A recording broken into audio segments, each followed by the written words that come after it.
agora falando sobre o trabalho dos conselheiros tutelares. Em 18 de novembro é celebrado o Dia Nacional desse profissional que se dedica aí à proteção dos direitos das crianças e dos adolescentes.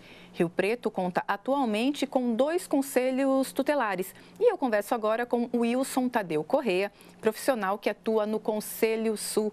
Wilson, muito obrigado por ter aceitado o nosso convite e por participar do Panorama.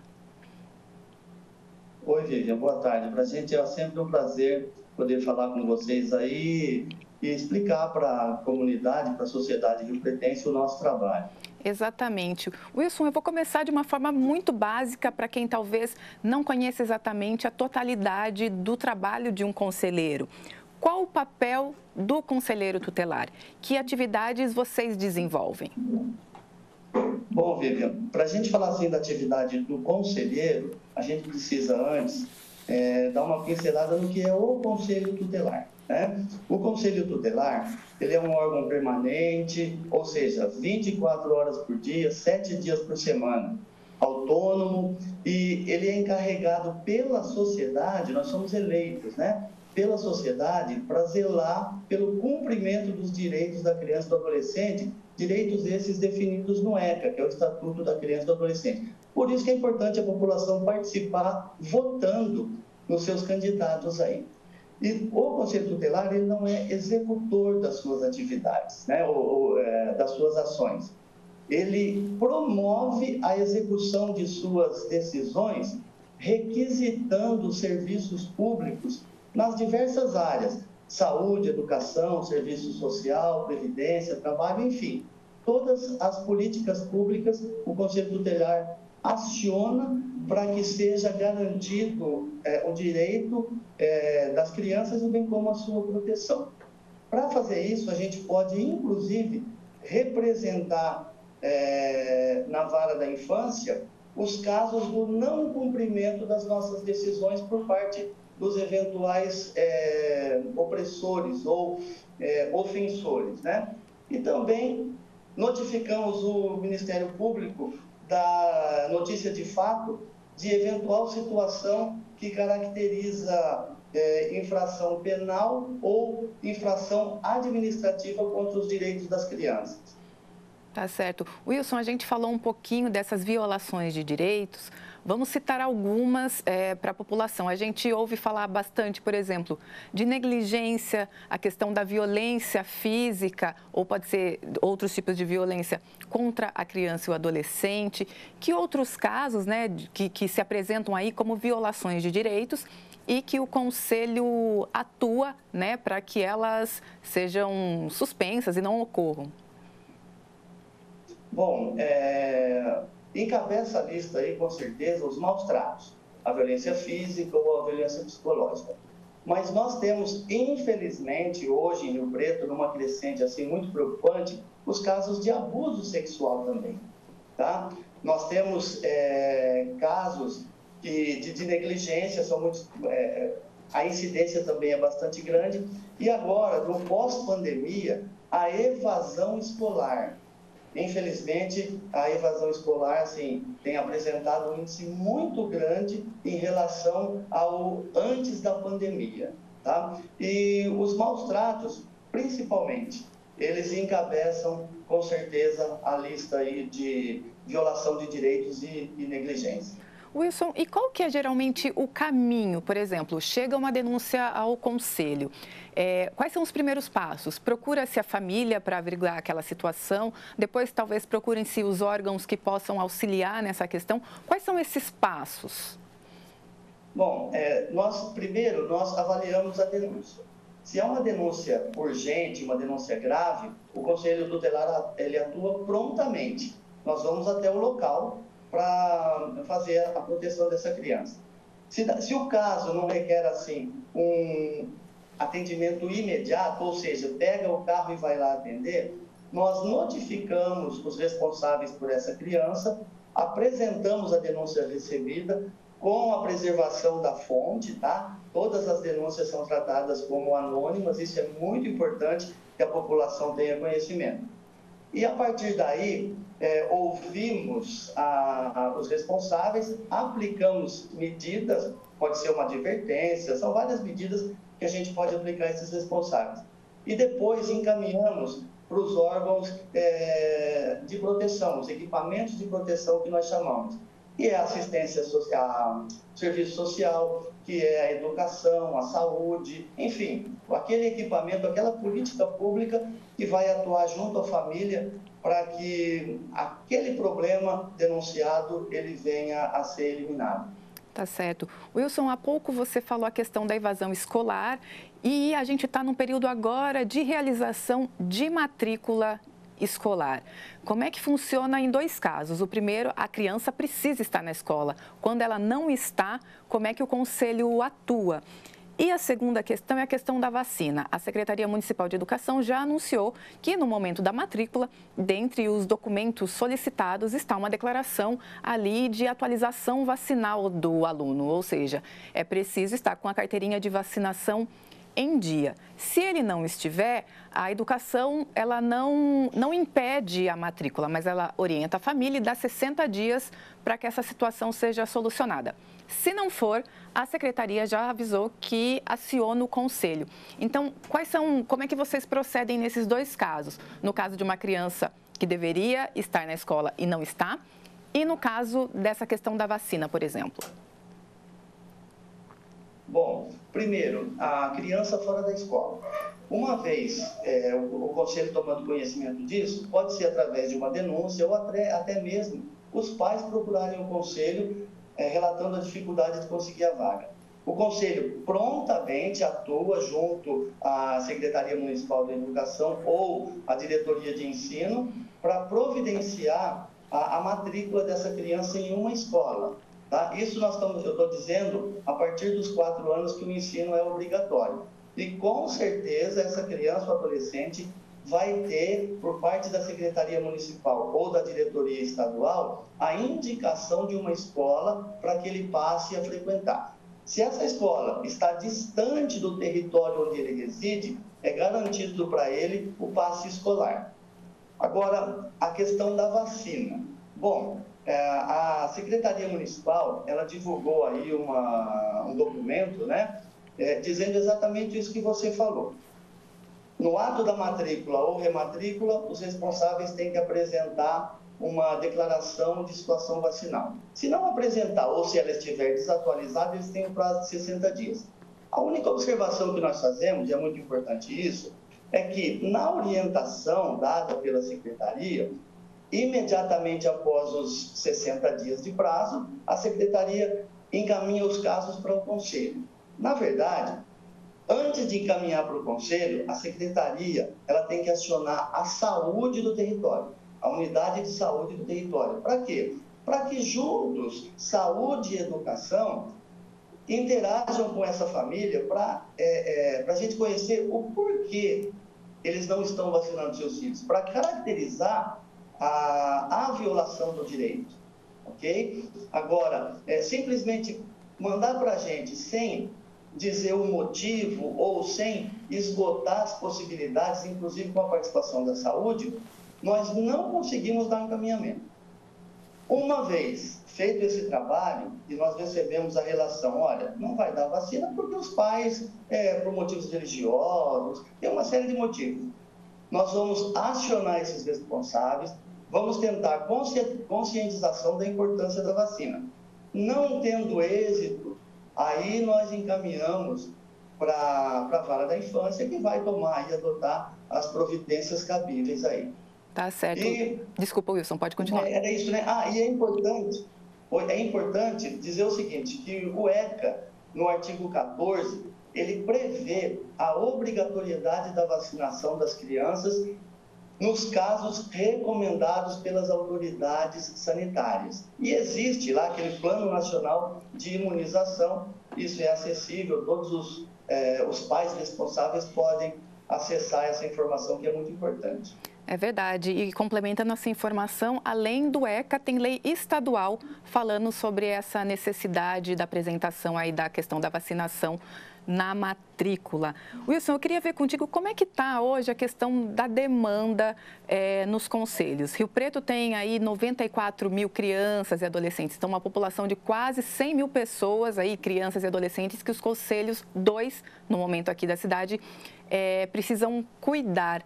Rio Preto precisa de mais conselhos? Quantos mais? Há uma discussão forte aqui na Câmara já, inclusive, inicialmente falava-se de um conselho, hoje já se pedem 2 conselhos. Como é que os conselheiros veem essa questão? Bom, olha, o Conselho Tutelar ele foi criado lá em 1990. Em Rio Preto, só em 92 foram criados os 2 conselhos tutelares, o Sul e o Norte.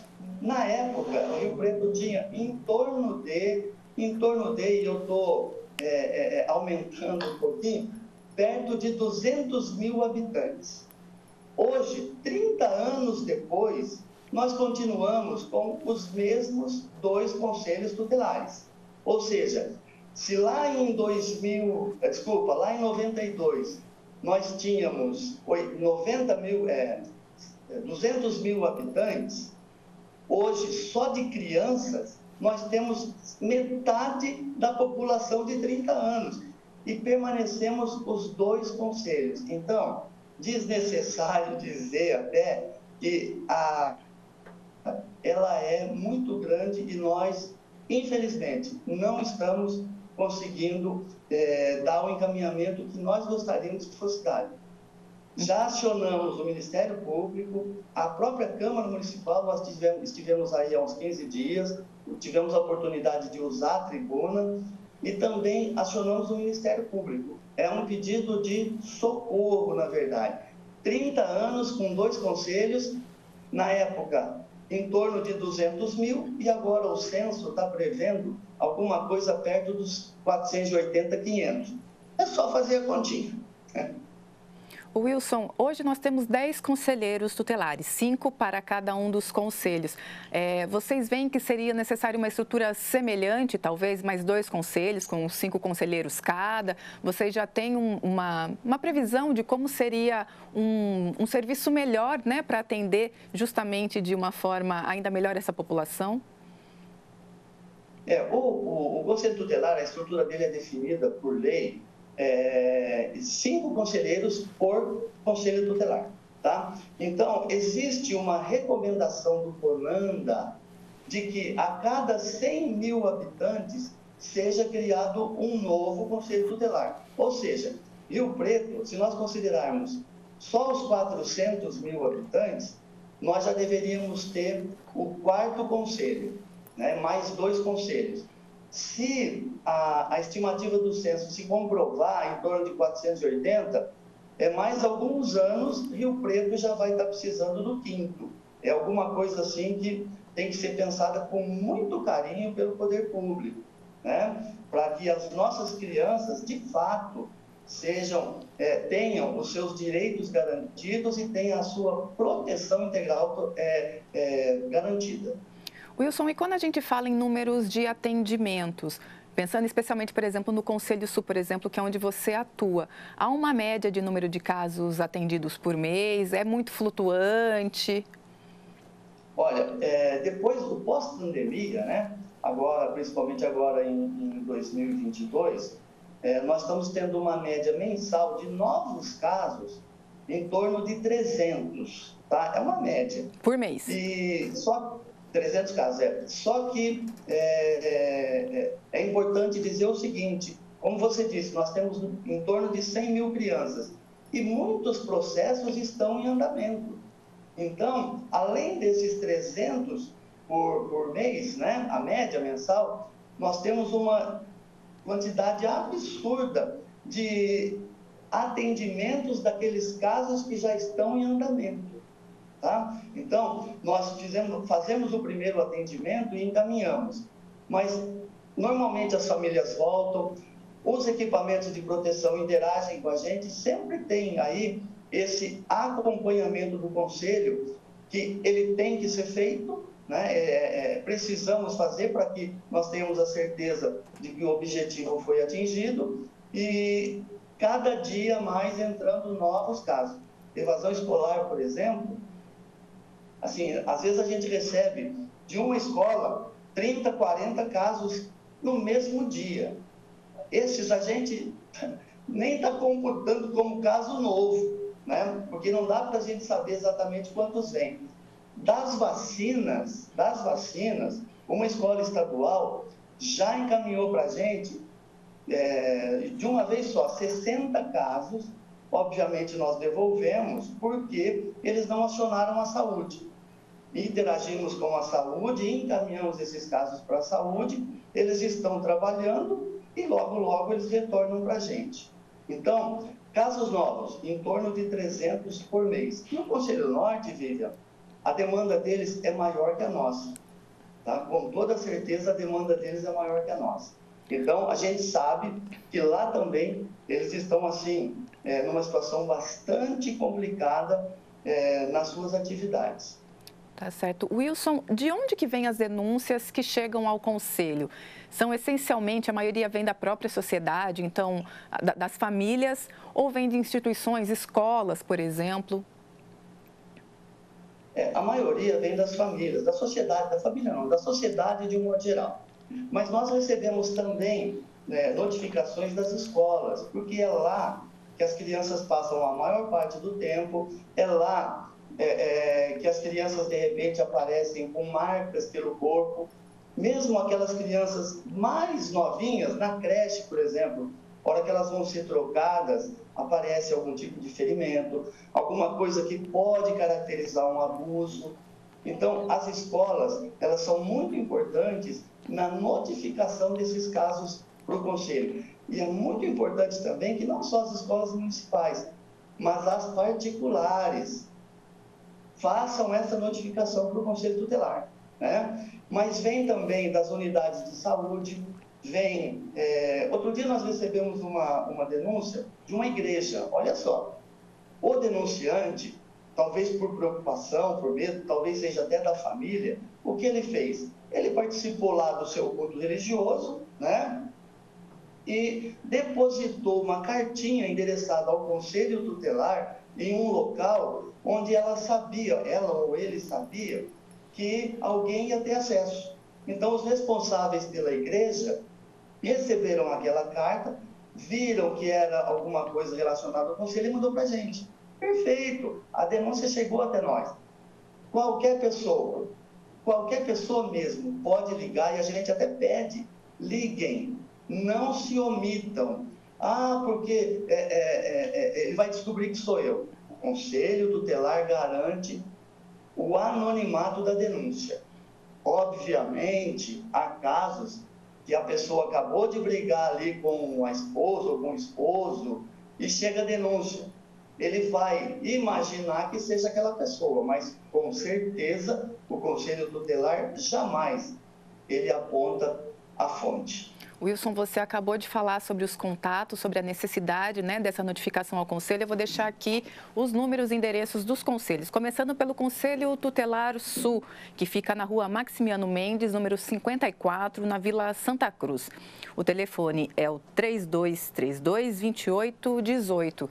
Tem também um outro telefone, um celular, que é inclusive de plantão. O número é 996080514. No caso do Conselho Tutelar Norte, o endereço é Rua Marechal Deodoro da Fonseca, número 1653, Boa Vista. O telefone lá é o 3236-2862 e o celular 996080407. O horário de atendimento do Conselho é ali pelo telefone fixo, segunda a sexta, das 8 às 17, mas como a gente falou, tem o plantão e pode ser acionado, né, Wilson? Com certeza. A partir das 17 horas, o plantão ele é acionado e vai até às 8 horas do dia seguinte. Tá? Pode fazer ligação a cobrar, inclusive, viu, Vivian? Tanto para o telefone físico, como fixo, como para o telefone celular, pode fazer ligação a cobrar. E aos sábados, domingos e feriados, 24 horas, o plantão ele pode ser acionado. Tá certo. Wilson, quer deixar um recado final tanto para a população quanto para os seus colegas conselheiros, né? Comemora-se o dia desse profissional. Que recado você gostaria de deixar para os colegas profissionais e também para a população? Com certeza eu gostaria sim. Bom, lá em 2007 foi criado, instituído o Dia do Conselheiro Tutelar, né? É uma homenagem que é feita aí para todos nós que trabalhamos aí na garantia dos direitos, né? Zelamos pela garantia dos direitos das crianças e dos adolescentes. E dizer para os conselheiros o seguinte: o nosso trabalho, né? A gente não pode desfalecer as nossas mãos, a gente não pode desistir, muito embora nós passamos por situação até de ameaças que nós recebemos quando fazemos algum atendimento, mas que a gente não se desfaleça, que a gente permaneça firme, porque com certeza o nosso trabalho ele tem uma recompensa. Tá certo. Isso. Wilson, muito obrigada por sua participação. Obrigada também ao trabalho dos demais conselheiros aqui do município.